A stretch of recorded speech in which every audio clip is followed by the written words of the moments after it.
How's it going, everyone? College Lefty, and this creative player might be the best starting pitcher in MLB The Show 21. Let's go ahead and get right into it.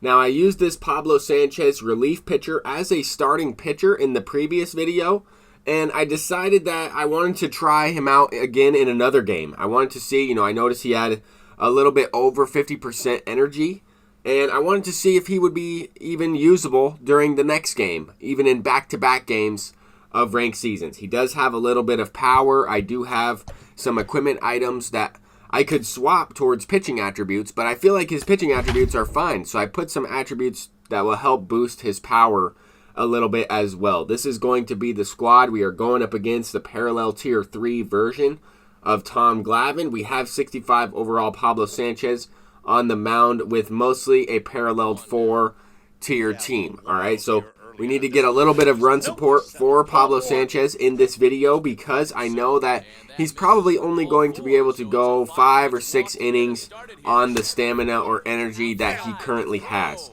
If the opponent's able to score several runs, then I'll have to take him out much sooner because of the confidence attribute. But with that being said, here we have Alfonso Soriano going deep. Slider inside on the hands. I didn't even really move the PCI. It was right down the middle.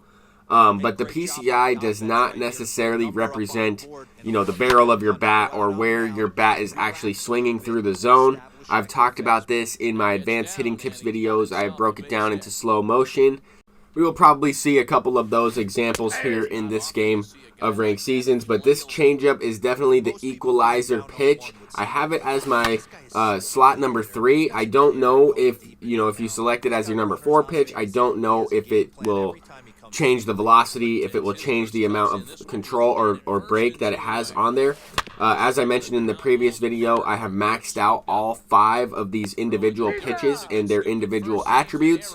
But even though I have 50 control on my screwball and 50 control on the cutter, those control attributes, or the circle of range where my player can miss with a perfect release, is much different for each of those pitches. So it has to be depending on which spot your pitch is in or which slot it is in the repertoire. So I figured that this is probably the best pitch mix to go with, where you have a sinker cutter as your primary 2 pitches, and then you have a changeup, slurve, and screwball, the screwball being that 5th pitch or the R1 button. I feel like that was a pretty good decision. I am content with the pitches that I've selected and in the exact slots that I have selected them. So with that said, here in the top of the 3rd, we took Tom Glavine a little early in this game. Hit a home run in the 1st inning. That will help lower his confidence. And here we have Mike Trout coming up, another base hit. I was expecting him to throw, a slide step fastball or a slide step sinker because I had already stolen a couple bases in this one. But Chipper Jones going to the opposite field. This one, I was kind of somewhat on it with the PCI. More than I was on the pitch I already hit the home run with, Alfonso Soriano, earlier in the game. But the same type of thing here. This ball is a very similar PCI with a completely different hitter, different timing window, different pitch thrown. But I noticed a few things while playing this game. Like sometimes, you'll get the PCI down into the right and catch the baseball with the PCI, hit a perfect. Sometimes you'll be able to hit that, and sometimes you'll get it off the end of the bat. You'll move your PCI a little bit at the last second, and you'll get more of a penalty. Your player will still be moving it as he makes contact with the ball. Here we get kind of a double reaction. Circle changeup. This is a back-to-back home runs here from Gary Sanchez. And also his 2nd home run of this game against the left-handed pitcher. That card does not really have the best contact against lefties. It's in like the 30s, but that was certainly enough. He hits 2 home runs, a changeup, a fastball, both low and away. Not bad at all. Here we have Alfonso Soriano, and this is probably one of the better swings I've taken in this game. Just on the earlier side of good, underneath the ball and everything. Pitch was borderline below the strike zone, right at the bottom of the strike zone. Same thing here with the changeup, right? But I am under it with these swings, these swing paths. The launch angle, the exit velocity is not really what the game is looking for. Same thing again here. This is probably the best swing that I've taken. I was actually looking for that cutter up and away. He had thrown it a couple times in that at-bat. And even though I set the PCI middle in, as soon as he threw it, I was looking to move the PCI up and to the left and hit it. And I did.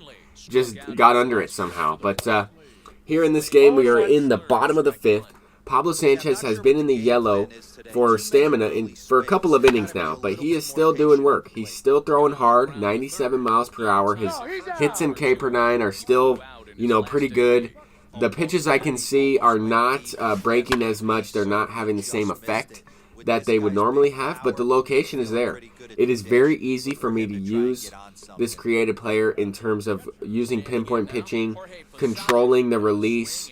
Obviously, it helps out that I also like using the right-handed version of Pedro Martinez and his cards in this game. I feel like they are very easy to use this pinpoint pitching method with. But with that said, here we're in the bottom of the 6th.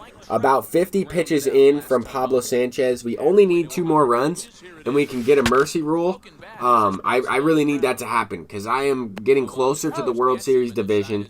If I lose due to my game crashing, the chances of me making it are going to drop significantly because I'm only about 3 wins away. If I win this game, I'll be about 2.5, maybe 3 wins away from World Series in that 900 rating. If I lose this game, I would have to win probably 4 or 5 games in a row, which is definitely possible. But for me to get about 5 mercy rules in a row, that would be extremely challenging, and the chances of me getting 5 people to quit in the game would also be pretty small. So we're really just trying to look to get gameplay with some of these players, but also look to score a lot of runs, so that way we do have an opportunity to close this game out. Now we are 2 outs away, and if I didn't score these 10 runs, if I didn't have a 10-0 lead in the 7th inning, then my game could ultimately crash and I could get the loss at any time after this inning. So that was a really clutch home run from Alfonso Soriano, his second one of this ball game. Now the opponent's down to his last out. I'm going with the changeup once again, and I'm pretty sure I had almost perfect release on every single pitch that I threw in this game. Maybe not necessarily perfect with the release, but at least like 85% accuracy, usually with a perfect downward, analog stick on that pinpoint meter. But this is the squad, right? Because I use Pablo Sanchez as a starting pitcher for back-to-back games in ranked seasons out of the bullpen, I've actually rested my full starting 5 rotation. And I've used a lot of these pitchers. A lot of these pitchers are considered to be, the best pitchers in the game, or at least right up there with a couple other guys. I think Pablo Sanchez holds his own. I think that creative player is honestly the best one. Threw a 5-inning no-hitter with him in the first game. Threw a 7-inning shutout, 2-hit ball in the second game back-to-back. As you can see, Pablo Sanchez pitched his first game June 5th, and then June 5th, a little bit later, that night, pitched another one.